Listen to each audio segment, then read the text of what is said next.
டெல்லியில் குடியரசுத் தலைவர் திரௌபதி முர்முவுடன் பிரதமர் மோடி சந்திப்பு. ஜிஎஸ்டி சீர்திருத்தங்களுக்கு பின் முதன்முறையாக குடியரசுத் தலைவரை பிரதமர் மோடி சந்தித்து பேசியுள்ளார்.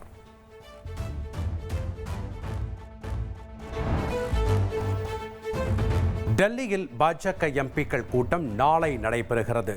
கூட்டத்தில் ஜிஎஸ்டி சீர்திருத்தங்களுக்காக பிரதமர் மோடிக்கு பாராட்டு தெரிவிக்க உள்ளதாக தகவல் வெளியாகியுள்ளது. ஜிஎஸ்டி சலுகைகள் மக்களை சரியாக சென்றடைகிறதா என்பதை தனிப்பட்ட முறையில் கண்காணிப்பேன் என நிதியமைச்சர் நிர்மலா சீதாராமன் தெரிவித்துள்ளார். ஜிஎஸ்டி சீர்திருத்தத்தில் கட்சிகளுக்கு அப்பாற்பட்டு அனைத்து மாநிலங்களும் பங்களித்துள்ளதாகவும் கூறியுள்ளார். லண்டனில் சட்டமேதை அம்பேத்கர் இளம் வயதில் வசித்த இல்லத்தை முதலமைச்சர் மு.க.ஸ்டாலின் பார்வையிட்டார். இதுகுறித்து அவர் வெளியிட்டுள்ள பதிவில், லண்டன் பொருளாதார பள்ளியில் அம்பேத்கர் படித்தபோது அவர் வசித்து வந்த இல்லத்தை பார்க்கும் வாய்ப்பு தனக்கு கிடைத்ததாக குறிப்பிட்டுள்ளார். ஒரு காலத்தில் இந்தியாவில் சாதிய அடக்குமுறையை சந்தித்த ஒரு இளைஞன் தனது அறிவால் உயர்ந்து லண்டனில் மரியாதைக்குரிய நபராக வளர்ந்து பின்னர் இந்திய அரசியலமைப்பின் சிற்பியாக மாறிய இடம் இதுதான் என்றும் குறிப்பிட்டுள்ளார். இங்கு தந்தை பெரியாரும் அம்பேத்கரும் உரையாடும் வரலாற்று சிறப்புமிக்க புகைப்படம் தன் மனதை மிகவும் தொட்டது என்றும் முதலமைச்சர் மு.க.ஸ்டாலின் குறிப்பிட்டுள்ளார்.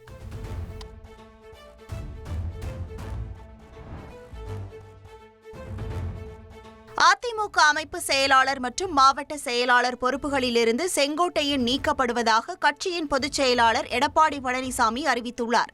அதிமுகவிலிருந்து பிரிந்து சென்றவர்களை மீண்டும் ஒருங்கிணைக்க வேண்டும் என எடப்பாடி பழனிசாமிக்கு செங்கோட்டையன் 10 நாட்கள் கெடு விதித்திருந்தார். அவ்வாறு செய்யாவிட்டால் ஒருமித்த மனநிலையில் இருப்பவர்களுடன் சேர்ந்து ஒருங்கிணைப்பு பணிகளை மேற்கொள்வதாகவும் கூறியிருந்தார். இதுகுறித்து கட்சியின் முன்னணி நிர்வாகிகளுடன் எடப்பாடி பழனிசாமி ஆலோசனை நடத்திய நிலையில் அதிமுக அமைப்பு செயலாளர் மற்றும் ஈரோடு புறநகர் மேற்கு மாவட்ட செயலாளர் பொறுப்பிலிருந்து செங்கோட்டையன் நீக்கப்படுவதாக அறிவித்துள்ளார். இதேபோல் ஈரோடு புறநகர் மேற்கு மாவட்ட அதிமுக நிர்வாகிகள் சுப்பிரமணியன், ஈஸ்வரமூர்த்தி, குறிஞ்சிநாதன், தேவராஜ், ரமேஷ், வேலு, மோகன்குமார் ஆகியோரும் கட்சி பொறுப்பிலிருந்து விடுவிக்கப்பட்டுள்ளனர். செங்கோட்டையனின் கட்சி பதவி பறிக்கப்பட்ட நிலையில் ஈரோடு புறநகர் மேற்கு பொறுப்பு மாவட்ட செயலாளராக செல்வராஜ் எம்எல்ஏ நியமிக்கப்பட்டுள்ளார். தன்னிடம் விளக்கம் கேட்காமலேயே கட்சி பதவி பறிக்கப்பட்டுள்ளதாக முன்னாள் அமைச்சர் செங்கோட்டையன் தெரிவித்தார். ஈரோடு மாவட்டம் கோபிச்செட்டிப்பாளையத்தில் செய்தியாளர்களிடம் பேசிய அவர், கட்சியை ஒருங்கிணைக்கும் தனது பணி தொடரும் என்று தெரிவித்தார். ஜனநாயகம் என்பது ஒரு கட்சியில் ஒரு விளக்கம் கேட்டிருக்க வேண்டும். அந்த விளக்கம் கேட்காமலேயே இன்று ஜனநாயகத்தை நாங்கள் காக்கிறோம். சுயமரியாதையோடு யார் வேண்டுமானாலும் எந்த கருத்துக்களை சொல்வதற்கு எங்கள் இயக்கத்திலே தடையில்லை என்று பல மேடையிலே பேசியிருக்கிறார்கள். இதற்கெல்லாம் காலம்தான் பதில் சொல்லும். என்னுடைய பணி இதை நோக்கித்தான் தொடரும். இந்த பணி எடுத்து சொன்ன கருத்தின் அடிப்படையில் தொடரும். சில பேர் நினைத்து தொலைபேசியிலே பேசியிருக்கிறார்கள், அதுதான் சொல்ல முடியுமே தவிர இதெல்லாம் காலத்தின் போக போக காலத்திலான் தெரியும். கட்சி பொறுப்புகளிலிருந்து நீக்கப்பட்டிருக்கீங்க, இது உங்களுக்கு முன்னாடியே தெரியுமா? ஏன்னா நீங்கள் மூத்த அரசியல் இருக்கீங்க. நான் எதிர்பார்த்தது தானா? நான் எதிர்பார்க்கவில்லை சார். இதுக்கு பின்னால யார் இருப்பாங்க? உங்க பொதுச்செயலாளர் மட்டுமா இல்லை வேற யாராவது காரணமா இருப்பாங்க நீங்க நினைக்கிறீங்களா சார்? அது இப்போது சொல்வதற்கில்லை. நான் கொடுத்து தெளிவாக கொடுத்துருக்கேன். 10 நாட்களுக்குள் இருப்பா, நீ 10 நாட்களுக்குள் இந்த பணியை துவங்க வேண்டும். 1 மாதம் ஆனாலும் பரவாயில்லை, பேசி தீர்க்க வேண்டும் தான் சொல்லியிருக்கிறேன். முன்னாள் அமைச்சர் செம்மலை தலைமைக்கு கெடு விதிக்கிறது அழகில்லை அப்படின்னு இல்லை. அவர் அவரோட இருக்கிறார், அதனால் கெடு விதிக்கலாம். அவர் தர்மத்துக்கு போயிட்டு வந்திருக்காரு, அதனால் அப்படி தான் சொல்லுவார் சார். டிடிவி போதும் இவரை ஒட்டிட்டார், அதனால் அவர் அந்த கருத்து சொல்வது மாறுபட்ட கருத்து இல்லை. என் போன்ற புரட்சி தலைவரால் இந்த இயக்கத்திலே துவங்கி என் போன்றவள் அந்த கருத்துக்களை வெளிப்படுத்துவது இந்த இயக்கத்திற்கு நலம் என்ற முறையிலே தான் அந்த கருத்துக்களை வெளியிட்டேன்.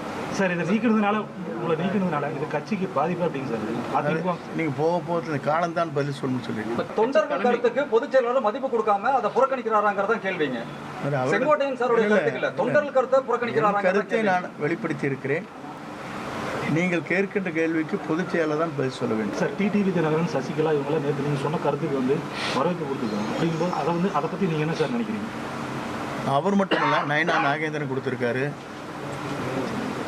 ராஜா கொடுத்துருக்காரு, பல்வேறு பிரேமலதா கொடுத்துருக்காங்க. இது எத்தனை பேர் கருத்துக்கள் சொல்லுங்க.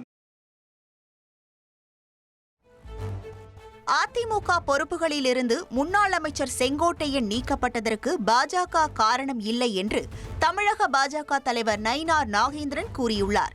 கோவையில் செய்தியாளர்களுக்கு பேட்டியளித்த அவர், பாஜக எப்போதும் அடுத்த கட்சி விவகாரங்களில் தலையிடாது என்றும் தெரிவித்தார். அதிமுக கட்சியினுடைய பொதுச் செயலாளர் திரு EPS அவர்கள், இது அவருடைய உள்கட்சி பிரச்சனை. அதில் நம்ம அதைப்படி கருத்து சொல்ல முடியாது, அதை பற்றி பேசவும் முடியாது. இன்னைக்குமே பாரதிய ஜனதா கட்சி அடுத்ததில் தலையிடாது. ஏப்ரல் 12ஆம் தேதி அந்த கூட்டணி பற்றி பேசும்போது மாண்புமிகு உள்துறை அமைச்சர் அமித்ஷா அவர்கள் தெளிவாக சொல்லியிருக்காங்க. அது அவங்களுடைய உள்கட்சி பிரச்சனைன்னு சொன்னாங்க. இதுவரையிலும் நடந்தது அதுதான். நாங்கள் எந்த கட்சியிலையும் நாங்கள்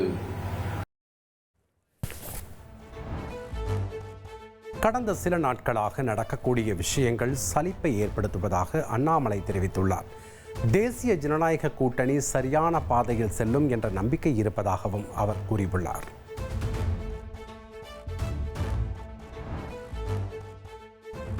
அதிமுக ஒன்றிணைய வேண்டும் என்று கூறிய முன்னாள் அமைச்சர் செங்கோட்டையனை கட்சி பொறுப்பில் இருந்து நீக்கியது சர்வாதிகாரத்தின் உச்சநிலை என்று முன்னாள் முதல்வர் O. பன்னீர்செல்வம் தெரிவித்துள்ளார்.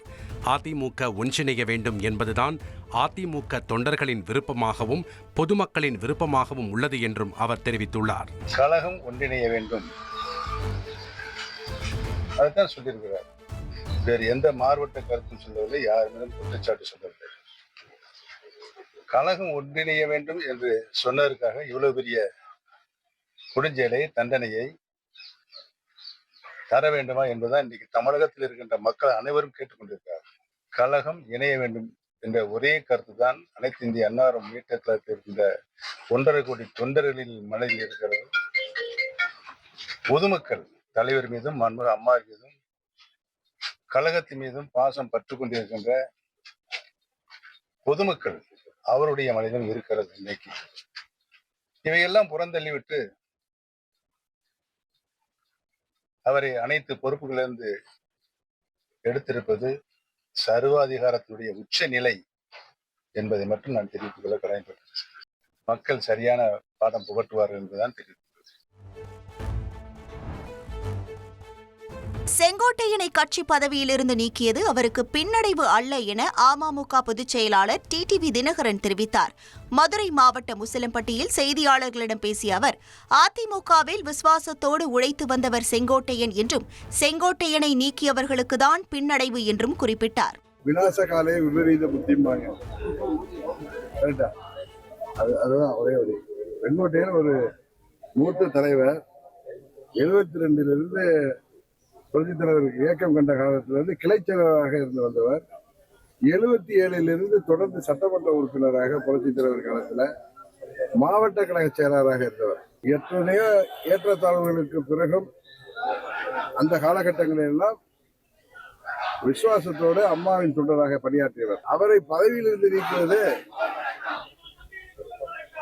என்ன சொல்வது? அதான் நான் சொன்னேன், கெடுவான் கேடு நினைப்பான் என்று. விநாசகாலை விபரீத புத்தி என்பார்களே, அது போல ஒரு செயல் நடத்திருக்கிறார்கள். அது அவருக்கு பின்னடைவல்ல, அதை செய்தவர்களுக்கு தான் பின்னடைவு என்பதை காண உணர்த்தும். செங்கோட்டையன் நீக்கப்பட்டது சிறுபிள்ளைத்தனமானது என சசிகலா காட்டமாக விமர்சித்துள்ளார். அதிமுகவில் பிரிந்து சென்றவர்களை கட்சியில் சேர்க்க செங்கோட்டையன் 10 நாட்கள் கெடு விதித்திருந்த நிலையில் அவரை நீக்கி பொதுச் செயலாளர் எடப்பாடி பழனிசாமி உத்தரவிட்டார். இதனை விமர்சித்து அறிக்கை வெளியிட்டுள்ள சசிகலா, நிர்வாகிகள் நீக்கம் அறிவார்ந்த செயல் அல்ல எனவும் மிகவும் சிறுபிள்ளைத்தனமானது எனவும் சாடியுள்ளார்.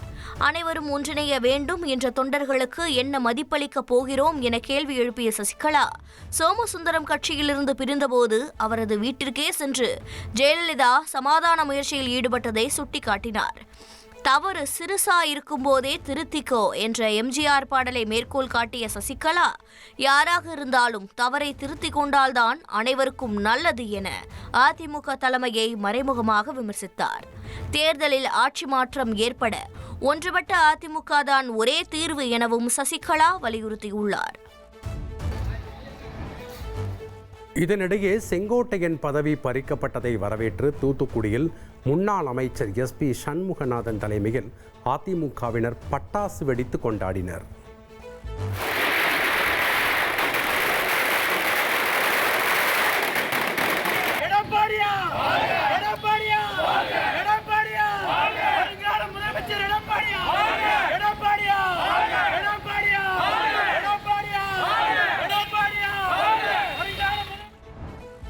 சென்னை சென்ட்ரல் மற்றும் கூடூர் இடையே நடைபெற்று வரும் பொறியியல் பணியின் காரணமாக 11 புறநகர் ரயில்கள் ரத்து செய்யப்பட்டுள்ளது எனவும் அதற்கு பதிலாக சிறப்பு புறநகர் ரயில்கள் இயக்கப்படும் எனவும் தென்னக ரயில்வே அறிவித்துள்ளது.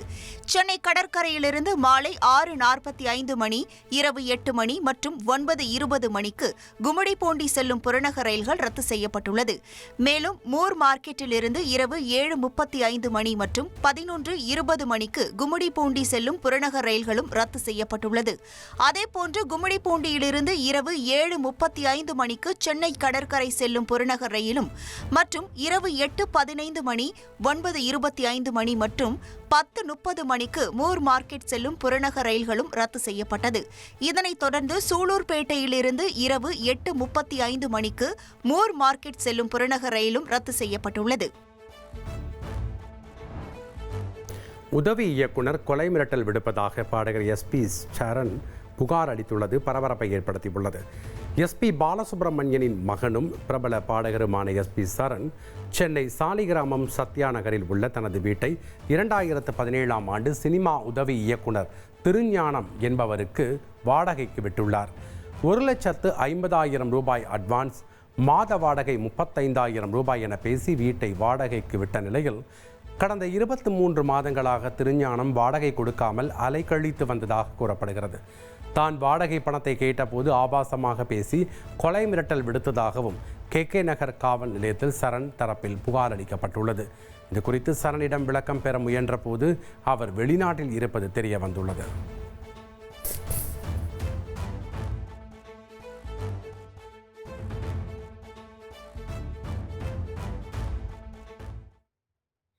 நாகை மாவட்டம் வேளாங்கண்ணியில் உள்ள உலக பிரசித்தி பெற்ற ஆரோக்கிய மாதா பேராலய ஆண்டு திருவிழாவின் ஒரு பகுதியாக பெரிய தேர் பவனி வெகு விமரிசையாக நடைபெற்றது.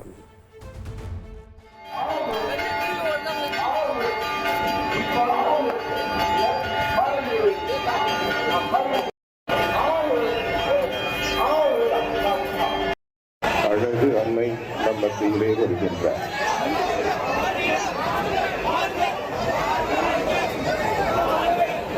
மேல் மனதில்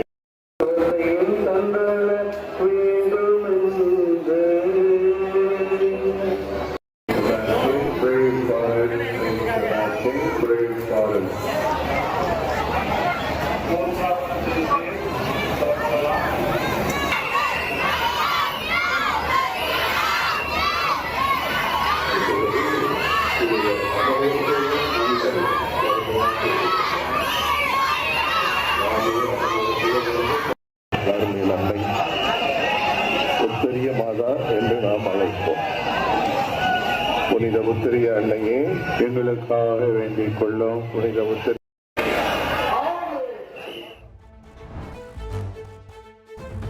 தஞ்சையில் சிறுநீரகத்தை தானமாக கொடுத்து மகளின் உயிரை தாய் காப்பாற்றியுள்ள சம்பவம் நெகிழ்ச்சியை ஏற்படுத்தியுள்ளது. 35 வயதான சௌமியா என்பவருக்கு சிறுநீரகம் பாதிக்கப்பட்டு மூச்சு திணறல் ஏற்பட்ட நிலையில் பேச முடியாமலும் நடக்க முடியாமலும் அவதிப்பட்டு வந்துள்ளார். இதற்கு சிறுநீரக மாற்றம் மட்டுமே நிரந்தர தீர்வாக இருக்கும் என மருத்துவர்கள் அறிவுறுத்தி உள்ளனர். இந்நிலையில் சௌமியாவின் 54 வயதான தாய் காஞ்சனா தனது சிறுநீரகத்தை தானமாக கொடுத்து மகளின் உயிரை காப்பாற்றியுள்ளார்.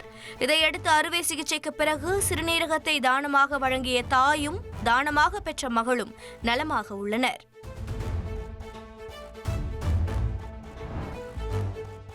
சென்னையில் 5 ஆண்டுகளாக காதலித்து வந்த பெண் பேச்சை நிறுத்தியதால் அவரை காதலன் அரிவாளால் வெட்டிய சம்பவம் அதிர்ச்சியை ஏற்படுத்தியுள்ளது. சென்னை செம்மஞ்சேரியைச் சேர்ந்த 19 வயது இளம்பெண்ணை வழிமறித்த அவரது காதலன் யுவராஜ் தகராறில் ஈடுபட்டார். மேலும் தான் மறைத்து வைத்திருந்த அரிவாளால் தலையில் பலமாக தாக்கியதில் அந்த இளம்பெண் படுகாயமடைந்தார். இதையடுத்து யுவராஜை கைது செய்த போலீசார் சிறையில் அடைத்தனர்.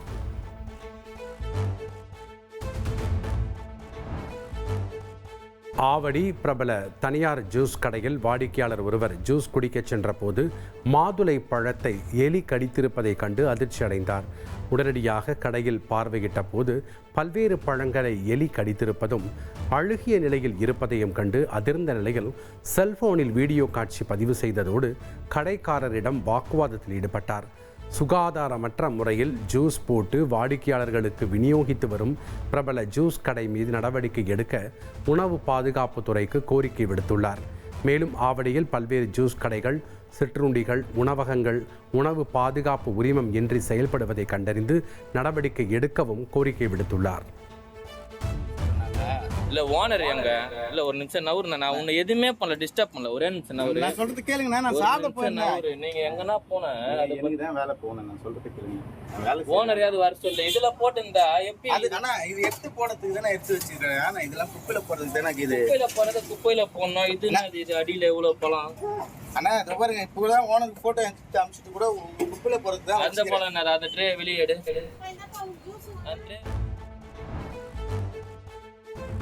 கொல்கத்தாவில் இருந்து கூமாப்பட்டிக்கு வருகை தந்த நூற்றுக்கணக்கான வட மாநிலத்தினர் நெல் நடவு பணியில் ஈடுபட்டு வருகின்றனர். விருதுநகர் மாவட்டம் மேற்கு தொடர்ச்சி மலையடிவார பகுதியில் அமைந்துள்ள வத்திராயிருப்பு, கான்சாபுரம், தம்பிப்பட்டி, கோட்டையூர் மற்றும் மகாராஜபுரம் உள்ளிட்ட பகுதிகளில் பிரதானமாக நெல் விவசாயம் நடைபெற்று வருகிறது. இப்பகுதியில் நடவு பணிக்கு போதுமான விவசாயிகள் கிடைக்காததால் குறைந்த ஊதியத்தில் வட மாநிலத்தவரை வைத்து நெல் நடவு பணிகளை மேற்கொண்டு வருவதாக விவசாயிகள் தெரிவித்துள்ளனர்.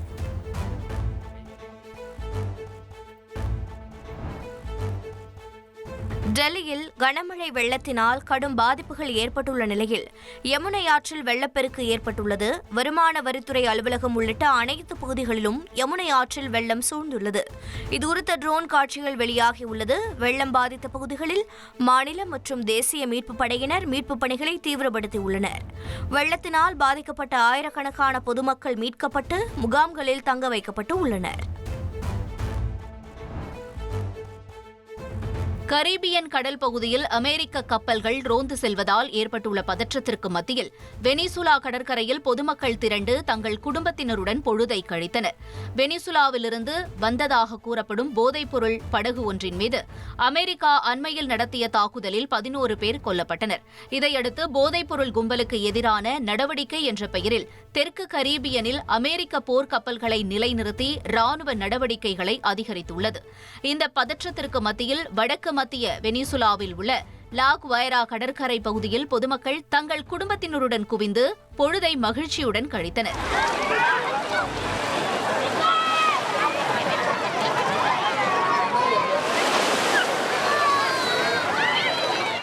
இதனிடையே லத்தீன் அமெரிக்காவின் வன்முறை ஆட்சி மாற்றத்திற்கான திட்டத்தை அமெரிக்கா கைவிட வேண்டும் என வெனிசுலா அதிபர் நிக்கோலஸ் மதூரோ தெரிவித்துள்ளார்.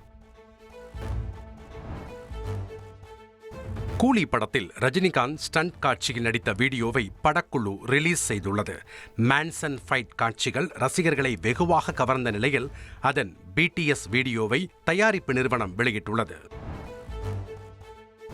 தங்கம் 1 கிராம் 10,000 ரூபாயை கடந்து புதிய உச்சத்தை எட்டியுள்ளது. சென்னையில் ஆபரண தங்கம் சவரன் ஒரே நாளில் 1,120 ரூபாய் அதிகரித்து 80,040 ரூபாய்க்கு விற்பனையானது. 1 கிராம் தங்கம் 140 ரூபாய் உயர்ந்து 10,005 ரூபாய்க்கு விற்பனையானது. இது தங்கம் விற்பனை வரலாற்றில் புதிய உச்சமாகும். வெள்ளியின் விலை கிலோவுக்கு 2,000 ரூபாய் அதிகரித்துள்ளது. அதன்படி 1 கிராம் வெள்ளி 138 ரூபாய்க்கும் 1 கிலோ 1,38,000 ரூபாய்க்கும் விற்பனையானது. வரலாறு காணாத வகையில் தங்கம் விலை 1 கிராம் 10,005 ரூபாய்க்கும் 1 சவரன் 80,040 ரூபாய்க்கும் உயர்ந்த நிலையில் பொதுமக்கள் கூறிய கருத்துக்களை பார்க்கலாம். கனவுல கூட நினைச்சு பார்க்க முடியாது. அது எங்களை மாதிரி சாமானியங்கள்லாம் இனி அது கனவு தான். நாங்கள் ஒரு நாளைக்கு 500,000 ஓட்டி நாங்கள் 1 லட்ச ரூபா போட்டு ஒரு பவுன் நகை எப்போ எடுக்கிறது? நான் 4 வருஷத்துக்கு முன்னாடி என் பொண்ணுக்கு நகை எடுத்தேன். அப்போ 30,000 ரூபா. 4 வருஷத்துக்கு 2021 எடுத்தேன். வெறும் 30,000 ரூபா. இன்னைக்கு 80,000 வந்துருச்சு. அப்போ 4 வருஷத்தில் எவ்வளோ கூடி இருக்கு? 50,000 கூடி இருக்கு. அப்படி எப்படி குறையும்? ஏழைகள் நடுத்தரவாதிகள் வந்து ஒரு கல்யாணம் செய்யணும் அப்படின்னா குறைஞ்சது ஒரு 5 பவுன் போட்டால் தான் நல்லாயிருக்கும். அது கம்மி போட்டால் பிரயோஜனம் இல்லை, ஏற்றுக்க மாட்டாங்க. அந்த மாதிரி சொல்லி என்ன பண்ணுவோம் அப்படின்னா நம்ம சிக்கனமாக இருந்து காசு சேர்த்து வச்சு வாங்கணும். விலை குறையிற மாதிரி வாய்ப்பு இல்லைங்க. தெரியல, ஏறின மாதிரியே இருக்கு, இறங்கலையே, அப்படியே தான் இருக்கு. எப்படி வாங்குவாங்க? ஒரு 200 ரூபாய் கோழி போய் எப்படிங்க சார் வாங்குவாங்க? 1 கிராம் வாங்க முடியுமா? ஒரு துளி தங்கம் கூட வாங்க முடியாது. இப்படி ஏறிட்ட போதே குறையிற வாய்ப்பே இல்லை. தங்கம் இதெல்லாம் வச்சிருந்தாவே ரொம்ப நமக்கு வந்து சேஃப்டி கிடையாது. ஏன்னா அவ்வளோ விலைவாசி ஏறினாங்க. அதுக்கப்புறம் பார்த்தீங்கன்னா நம்ம போட்டு போகிற நகைகளே வந்து பார்த்தீங்கன்னாலும் நமக்கு இப்போ பாதுகாப்பாக எங்கேயும் போயிட்டு வர முடியாது. கவர்மெண்ட்னால ஒன்றும் பண்ண முடியாது. இவ்வளோ வேர்ல்டு வாருங்கிறாங்க, அங்கே பிரச்சனை இங்கே பிரச்சனைன்னு சொல்லிட்டு தான் இருக்கிறாங்க. இதை நம்ம தான் இனிமேல் வந்து தங்கத்துக்கு மேலே மோகம் இல்லாமல் இருந்தாவே போதும். அதனுடைய வேல்யூ வந்து நம்ம யாரும் அதை இது பண்ணாமல் விட்டுட்டோம்னா, மதிக்காமல் விட்டுட்டோம்னாவே தங்கத்தினுடைய மதிப்பு அது தன்னை போல இறங்கிட்டு போயிருதுன்னு தான் சொல்ல முடியும். பெருநாட்டில் பனிமூட்டத்தால் 13 வாகனங்கள் அடுத்தடுத்து மோதி விபத்திற்குள்ளாகின. அந்நாட்டின் ஹூவாரல் மாகாணம் லிமா பிராந்தியத்தில் கடும் பனிமூட்டம் நிலவியது. இதனால் சாலையில் சென்ற லாரி மற்றும் பேருந்துகள் என 13 வாகனங்கள் ஒன்றுடன் ஒன்று மோதி நொறுங்கின. இந்த விபத்தில் 10க்கும் அதிகமானோர் காயமடைந்திருப்பதாக தகவல் வெளியாகியுள்ளது.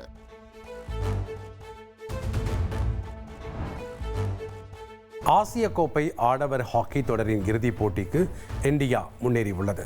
சீனாவுக்கு எதிரான போட்டியில் கோல் மழை பொழிந்த இந்தியா 7-0 என்ற கணக்கில் அபார வெற்றி பெற்றது.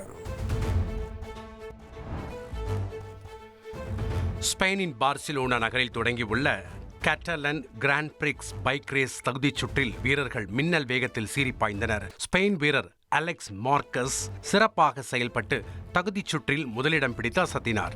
சுமார் 900 நாட்களுக்கு பிறகு அலெக்ஸ் மார்க்கஸ் போல் பொசிஷனை கைப்பற்றியுள்ளார். கடைசியாக கடந்த 2023ஆம் ஆண்டு அர்ஜென்டினா கிராண்ட் பிரிக்ஸ் ரேஸில் அவர் போல் பொசிஷனை கைப்பற்றியிருந்தார். ஆஸ்திரேலியாவின் சிட்னி கடற்கரையில் சுறா தாக்கியதில் அலைச்சறுக்கு வீரர் உயிரிழந்தார். சிட்னியில் உள்ள கடற்கரையில் அலைச்சறுக்கு வீரர் ஒருவர் தனது நண்பர்களுடன் அலைச்சறுக்கில் ஈடுபட்டபோது சுறா தாக்குதலில் சிக்கி உயிரிழந்ததாக போலீசார் தெரிவித்தனர். கடந்த பல ஆண்டுகளுக்கு பின் நடந்த முதல் சம்பவம் இது என்றும் இதனால் கடற்கரை பகுதியில் பொதுமக்கள் அனுமதிக்கப்படவில்லை என்றும் போலீசார் கூறினர். இச்சம்பவத்தை தொடர்ந்து ஹெலிகாப்டர் மூலம் கடற்கரை பகுதியில் சுறா நடமாட்டம் குறித்து கண்காணிப்பு மேற்கொள்ளப்பட்டுள்ளது. டாப் நியூஸ் இன்று நிறைவு பெறுகிறது. தொடர்ந்து இணைந்திருங்கள். நன்றி, வணக்கம்.